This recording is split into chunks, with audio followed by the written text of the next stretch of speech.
So we've all heard the saying that speed kills, and this is probably one of the only things that is true across almost every sport. If you're an athlete, you know that being fast is the greatest attribute you can have and will determine whether you dominate in your sport or whether you barely play. Especially if you play any field sport or run track.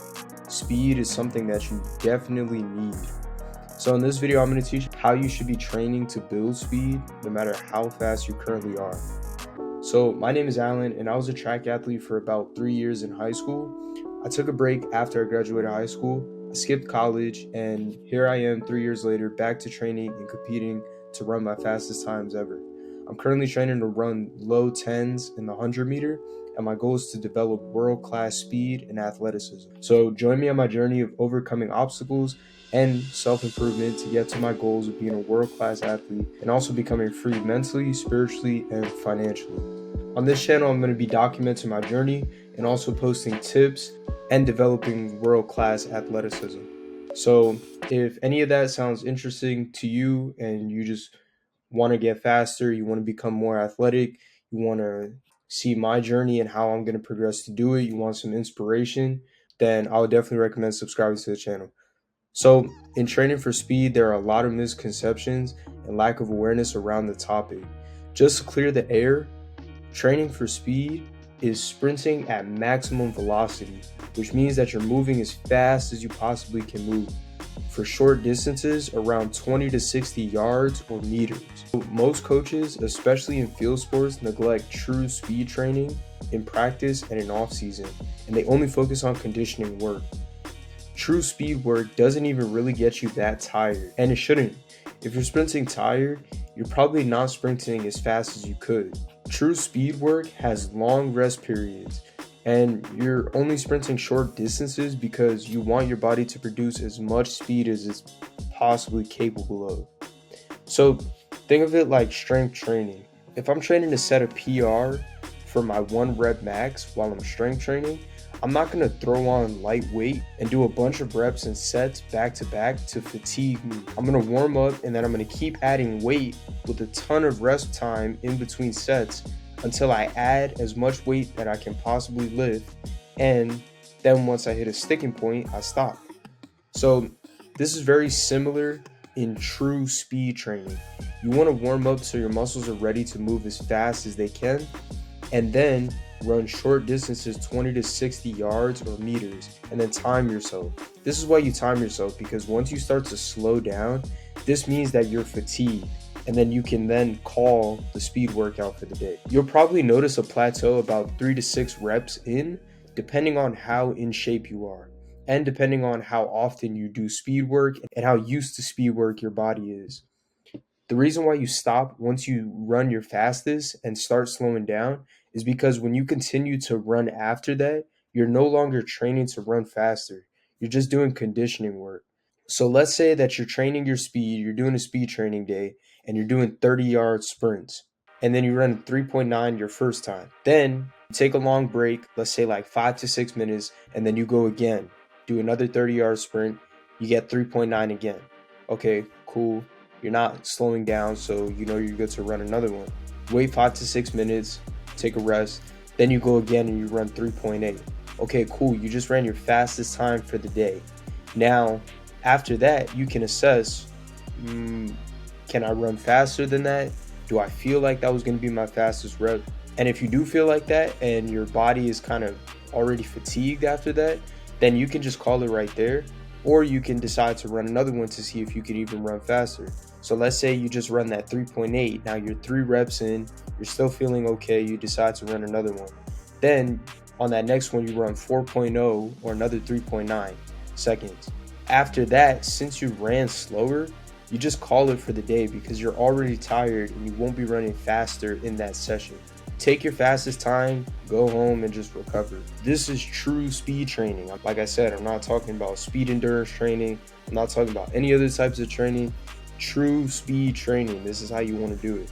So once again, short distances, 20 to 60 yards or meters, long rest times, about 5 to 10 minutes in between reps, and then max speed as fast as you possibly can go. You want to make sure you're fully recovered in between reps. You don't want to be out of breath and like, getting ready to run the next rep. You're not going to run that fast. So prioritize that recovery, short distances as fast as you possibly can go. That's true speed training. So true speed training taxes the body, and you can really only do this effectively and run fast about 2 to 3 times a week. I don't think anybody can do 4 times a week without, for a long period of time, without running into like some kind of injuries or anything like that. So most people is 2 to 3 times a week, and honestly, that's how most elite sprinters train. They only do true speed work, max speed work, like 2 to 3 times a week. And then my advice would be to start with 2 max speed days per week. 1 working on your top end speed, so that'll be about 30 yards to 60 yards or 30 meters to 60 meters. That's like the total distance you want to be running. And then another day working on your acceleration speed, which is going to be about 20 to 30 yards or 20 to 30 meter sprints. Because your acceleration is that first portion of your sprint. If you're a track runner, that's the first portion of your race. So then once your body can handle it, you can add another speed day throughout the week. So make sure you allow your body to recover properly in between speed days so you can see max benefits from your speed training. So here's an example of a week of speed training so you can start training for speed as a beginner. So for the first day, let's say the first day is a Monday, you can do an acceleration day. So you want to always start with some dynamic stretches and some drills to warm up. Don't do static stretching because it's not going to really help you warm up properly. You should do static stretching after your workouts, not before. So you want to do some dynamic stretches like scoops, quad pulls, knee hugs, Frankensteins, side lunges, forward lunges, and some hip openers. Then you want to do some drills. Drills are going to help you not only work on your technique and work on getting your body in positions similar to the positions you're going to be in when you're sprinting. It works those same muscles and those same kind of like body mechanics that you would work when you're sprinting. So drills are great to improve your sprinting technique and to warm up. So for these drills, some of my favorite drills are A skips, B skips, hamstring kicks, and A skip switch. There's a whole bunch of different drills you can do, but I'm just keeping it to these because if you're doing a max speed day, you don't want to do so much in your warm-up because then you're just going to fatigue yourself before you actually run the sprints. So just stick to a few simple drills, the basics, and then use that to help you warm up for your sprints. And then after that, you're going to do 3 warm-up strides. So these are going to be about 30 to 40 yards, and then you're going to be increasing speed each time. So let's say for the first warm-up stride, you start at 65%, and then you do the next one at 85%. And then you do the next one at 95% or 100%, increasing speed each time. And then by this point, you should be pretty warmed up and your body and your muscles should be pretty ready to sprint fast. So for this acceleration day, you could do 3 to 6 20-yard time sprints. So I say 3 to 6, but honestly stop whenever you run your fastest time and then you slow down. Just do I would say max 6 of them, or just you could keep going till you slow down a little bit just to see if you can break that barrier, that time. But if you just keep running the same times, just do 4 to 6 of them and then just call it. Honestly, you could probably even do less. 6 would probably be on the high end, but honestly, for complete beginners, I would say stay closer to 3. 4 is probably going to be the sweet spot. So for day 2, let's say you do that first day, acceleration day on Monday, then you can come back whenever you feel recovered, to be honest. Let's say you do that, then you're in the weight room Tuesday, and then Wednesday you have the day off, and then Thursday, let's say you're back or something like that, whatever. Now you're back on the track or just sprinting for your top speed day.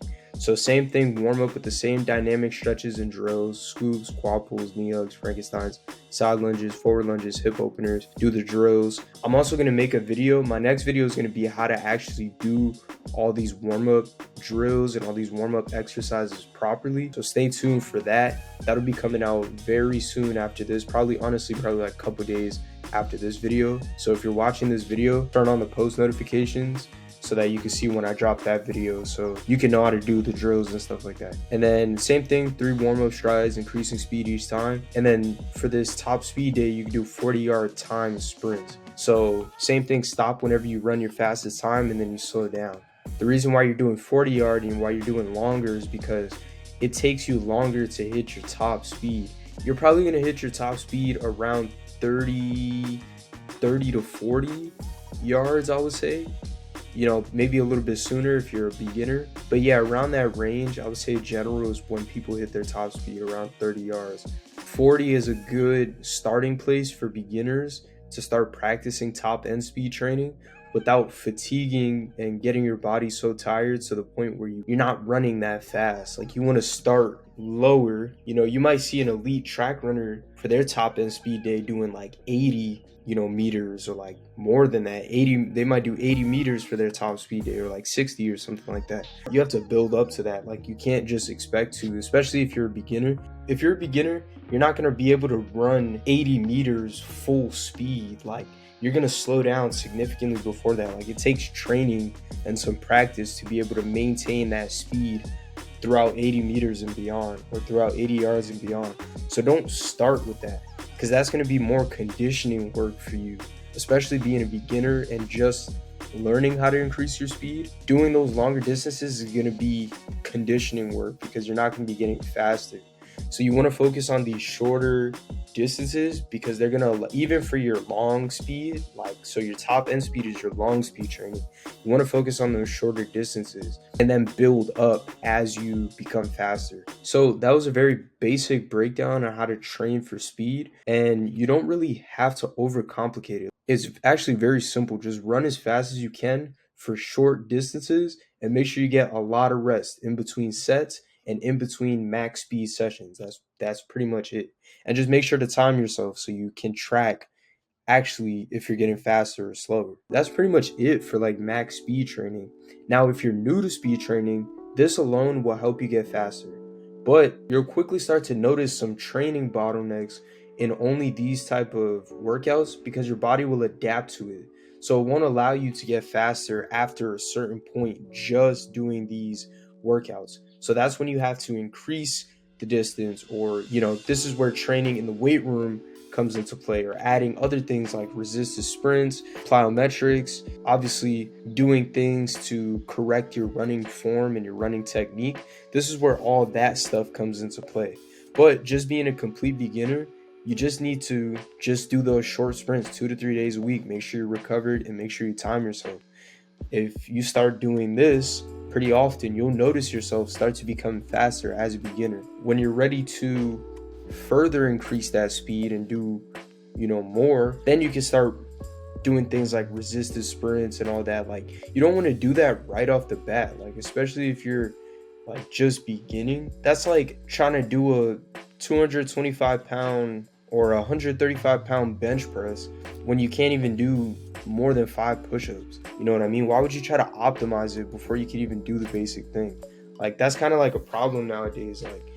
Like with especially like social media and stuff like that, like, you see all these workouts that like these people doing, and it makes you neglect like the basics. Like, if you're not sprinting on a regular basis, you just have to start sprinting and doing drills and stuff like that on a regular basis before you go into like all the advanced shit. I'm done with that kind of rant. But yeah, if you're a beginner, just start with these workouts that I gave you. Honestly, you'll probably start seeing results. If you're not sprinting that often, you'll probably start seeing results within the first couple weeks. Just make sure you're recovered and make sure you're not doing too much for your body to handle, because then you're gonna just put yourself at risk for injury.